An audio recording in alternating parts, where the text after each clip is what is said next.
So everything you've learnt today, through the lens of your table, if you'd like to consider this question.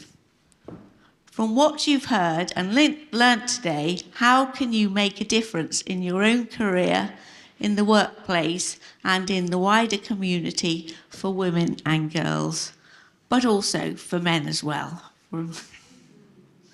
So, we have about 15 minutes. Great, thank you very much. Thank you.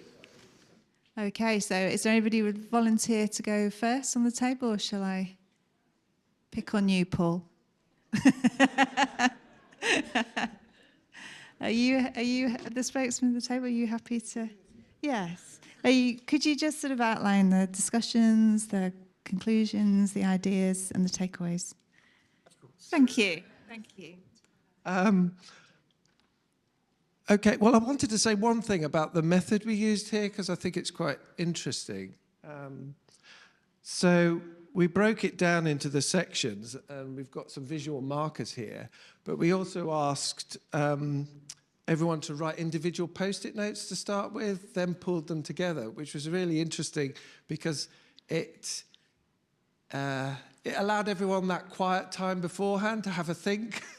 And sometimes we launch straight into these kind of group ideation meetings. So that was really interesting, I think, just as a process note, particularly if you want to create inclusive discussions. It's a methodology you can use.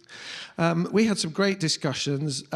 We had some stories around how we can show up as role models ourselves for our children. We had a great example of that.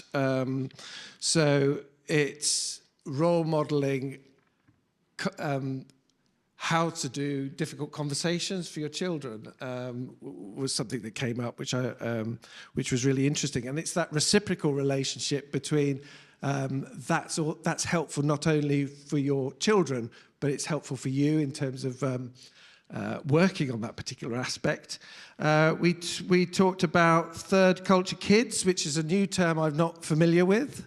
But we talked about that, how the US to UK and children making that connection, how children in that cultural setting learn how to speak to adults more, but do they lose some of their childhood through that? I don't know whether you want to say, I don't think I'm representing that very well.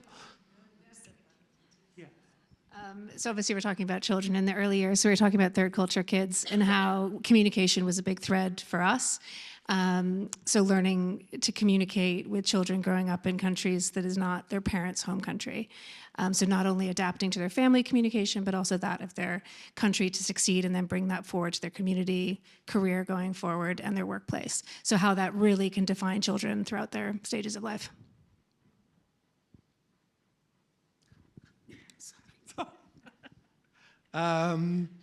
What else did we talk?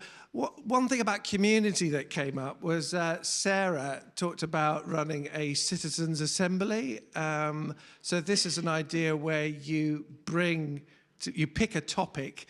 There's 120 local people come together, and you split them into subgroups, and then you talk about really important topics that affect everybody. So she's put herself forward to do that. And that's a great example of, I think, creating that kind of, well, it's bringing communities together, all from different backgrounds, and hearing voices, etc. So that speaks to lifelong learning. We also had some examples about intergenerational work, which Angela, do you want to say more about that?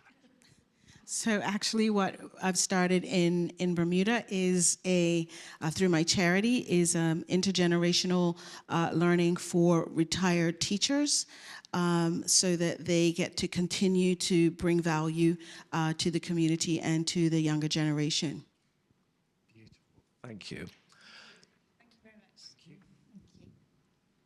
Thank you. So if I go over to Sue's table, Sue, are you ready to give us a flavour of what you discussed? Thank you. Right, thank you. Can everyone hear me? Yeah. So first of all, on our own careers, we said that it's important to build the skill sets to have those difficult conversations. Then we talked about leaders and leading by example ourselves and giving people ways to speak up in the business. We focused mainly on the workplace, probably by the nature of the topic that we were discussing, but we discussed to think about who the minority actually are and do the minority have a voice, and then we can think about how we might include them, because often we just don't even recognise the minorities, they go by unnoticed. We talked about change, and we thought that it's not possible to do change in one big fell swoop, so we discussed the idea that it was important to recognise change through one person and one organisation at a time. So we talked about role models there and the importance of role modelling at an organisational level. And within that, we again came to the role of the leader, and leaders and managers at all levels we felt were important in terms of that role modelling. We did discuss the if I can remember it, conscious inclusion champion idea, but we thought, well, you know, why does this have to be a special role? What we thought was important was to build a climate of respect throughout the organisation and involving everybody in that. And that led us on to the idea of belonging. And we had quite a discussion about inclusion networks and the positives and negatives of inclusion networks. And we agreed that there's a danger of some networks that you can just create in-groups and out-groups. So we felt it was important that if you're going to have inclusion networks, that they should be open to anybody who wants to be part of them. And then we looked at the wider community, and here, by starting off saying, well, it's very important how children are, brought up in schools, in the school system, and that education was important in terms of, the roles that girls and boys think they might have in the workplace. But then we moved on to starting way before that, starting before school, and we felt it was very important to let young children play freely and not stereotype them with boys' toys and girls' toys and dressing up and so on and so forth, that it was important that all children could act in a free way and not in a sort of gender stereotyped way that might be dictated to by society. Does that sum it up, everybody? Yeah. Okay. Great, Sue. Thank you very much. And we'll come to this table, which is about working in perceived difficult locations. Thank you. Thank you. Hi, everyone.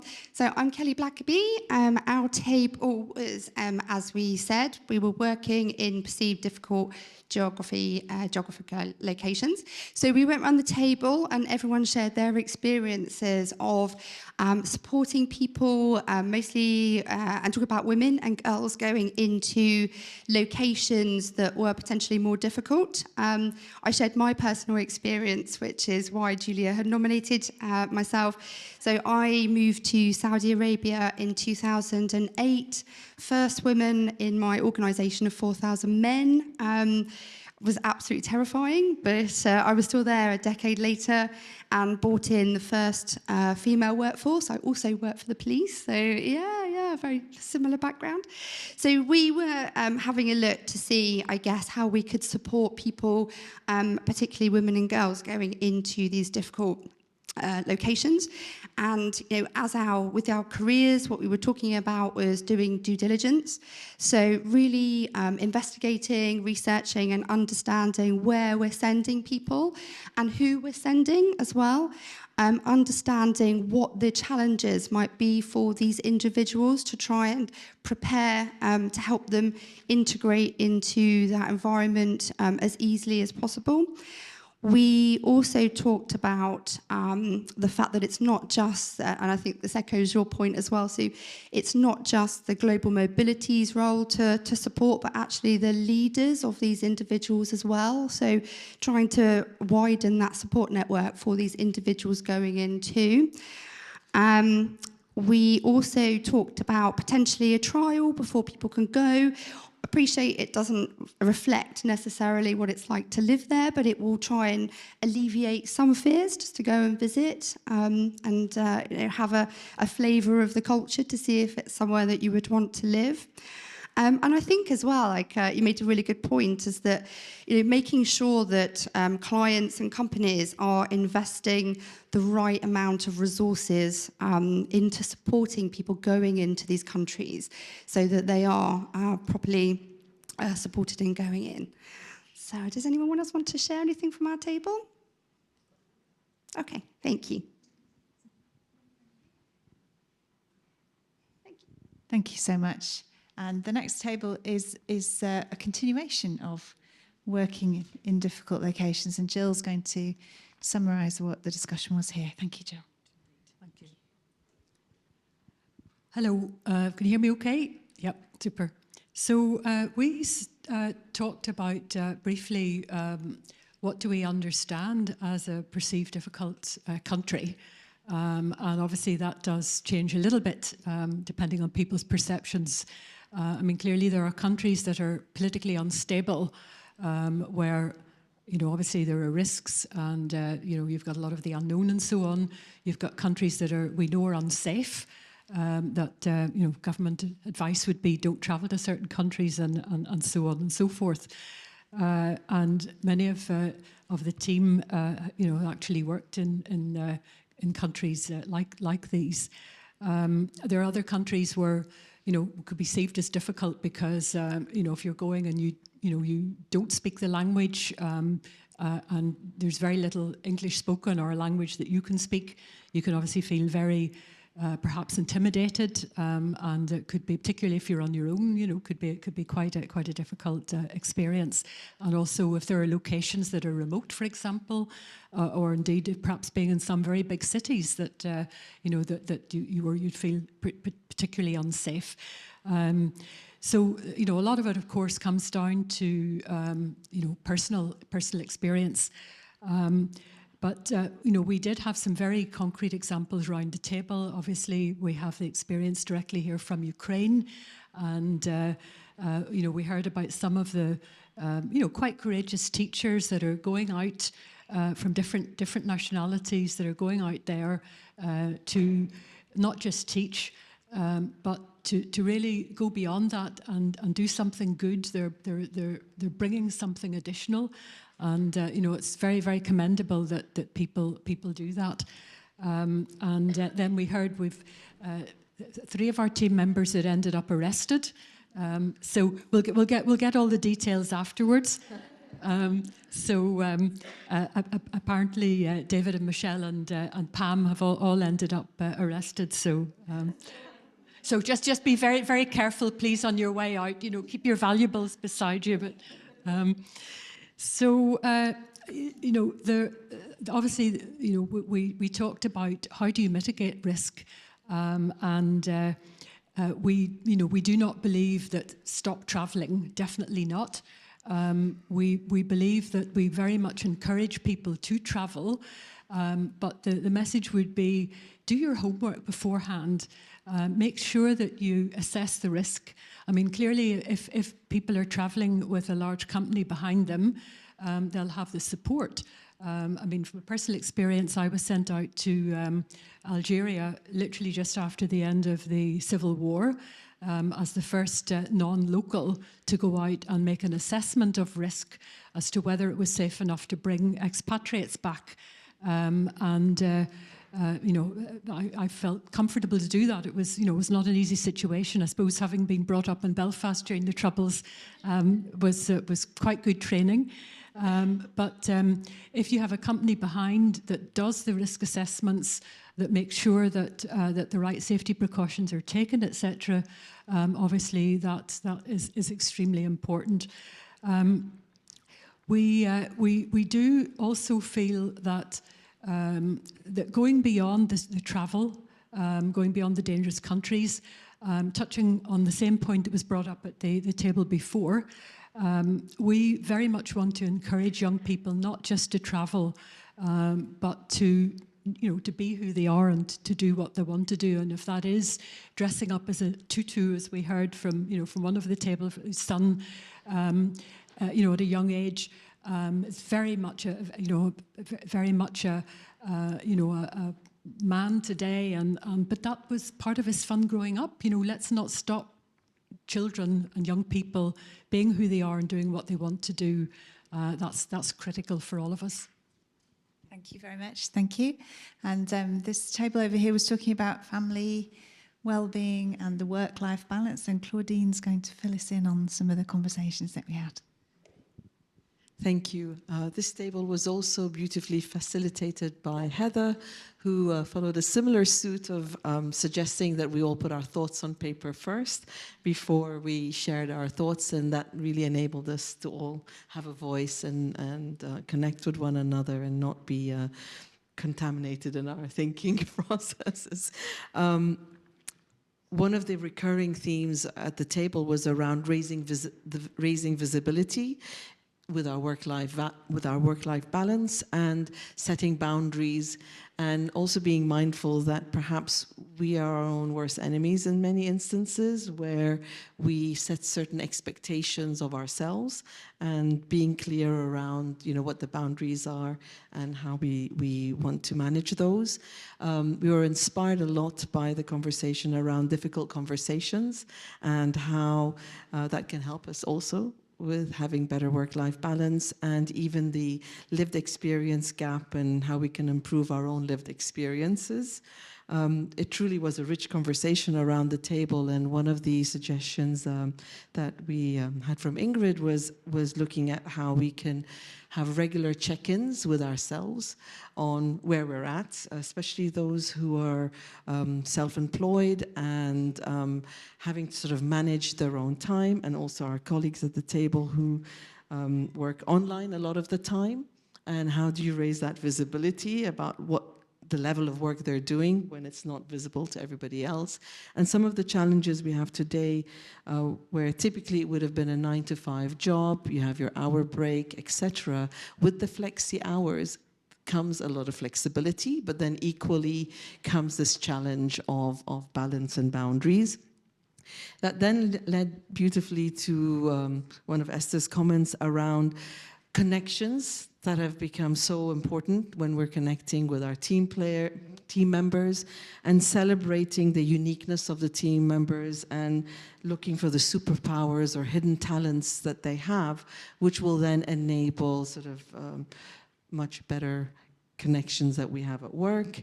And then we went back into looking at the families, and Ellen was talking about us role modeling and being a mother of sons, saying how, you know, the change, although we're talking a lot about women today, but also how we role model the expectations at home and the relationship she has with her husband and the role he plays in raising the children, and what her sons are seeing and witnessing with dad picking up the kids sometimes because mom's busy, and vice versa. This role modeling that's taking place from us in a very natural way will make those changes that we're hoping for in the work-life balance that we have.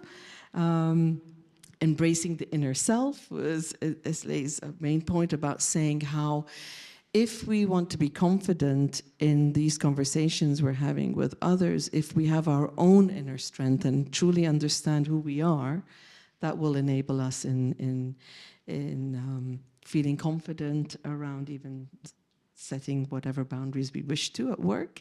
And finally, we looked at expectations, and I'm going to pass that on to Heather to finish off the session on what we were saying about expectations. So the expectations really were around perceived expectations, and the perceived expectations of what we then believe we have to fulfill generally is not the reality. It's what we have perceived ourselves through perhaps cognitive bias or perhaps expectations, social expectations. And so that means then that the gap, the lived experience gap, is increased because of the pressure that we then feel to actually fulfill the expectations that were never put on us in the first place. So I think that was one of the real awarenesses that for all of us that we came away with, and that ties in really nicely with setting boundaries and checking in to make sure that those expectations are really not just perceived but are realistic, and that we manage them Thank you so much. Those sound like amazing conversations, and it's really brilliant to hear all the insights and also the energy that you've all brought to the conversations today. So thank you so much, everybody, for all your input, because it does make a difference, and it does really feed into knowledge and insights for everybody. So I'm just going to sum up. But first of all, I just wanted to thank Fiona, because I know how hard she's worked putting this together, and she's organised such an amazing event in such a beautiful venue. And we've had the sunshine today, and we've had an opportunity to all meet in London from different corners of Britain and different corners of the world, brought together so much experience and so much positive energy. So I just wanted to say thank you, Fiona. It's been an absolutely brilliant day.